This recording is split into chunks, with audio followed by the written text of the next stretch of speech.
Ja, brauchen Buschkrafter eine UVV, eine Unfallverhütungsvorschrift? Immer wieder werden mir Videos angezeigt, wo wirklich wie geisteskrank auf Holz drauf rumgekloppt wird, wo man sich scheinbar überhaupt gar keine Gedanken macht, dass man seine 10 oder 8 Finger und 2 Daumen, dass man die braucht. So, und dann will ich euch mal zeigen, wie man sowas gefahrlos machen kann. Und ganz am Anfang, ganz wichtig, sind Arbeitshandschuhe.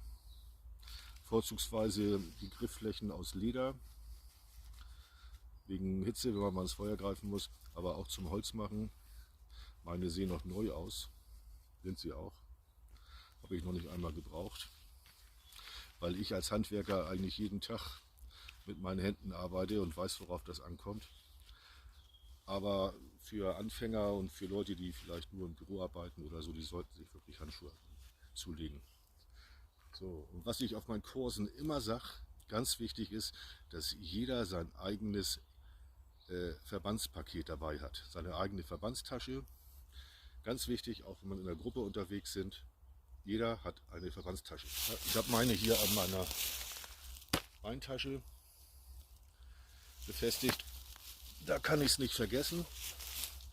Ganz wichtig, Pflasterverbandsmaterial und was da alles noch so reingehört, die liegen zwischen 4 und 6 Euro. Also ist nicht die Welt.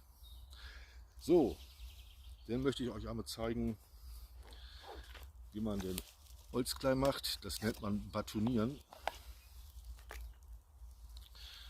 Da nimmt man ein Hackmesser. So, ich sehe öfter mal Videos, da wird so wirklich kleines Holz, sowas, mit der Axt oder mit dem Beil gemacht. Ist ganz gefährlich, Leute, auch wenn ihr da mit dem anderen Ast draufhaltet, dass er nicht umkippt. Aber für so kleines Holz braucht man wirklich keine Axt. Ich demonstriere das mal eben.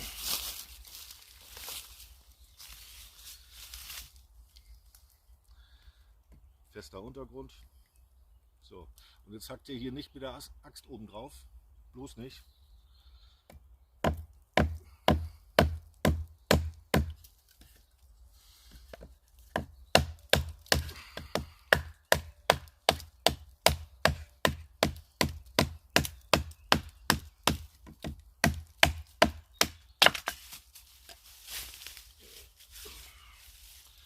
So.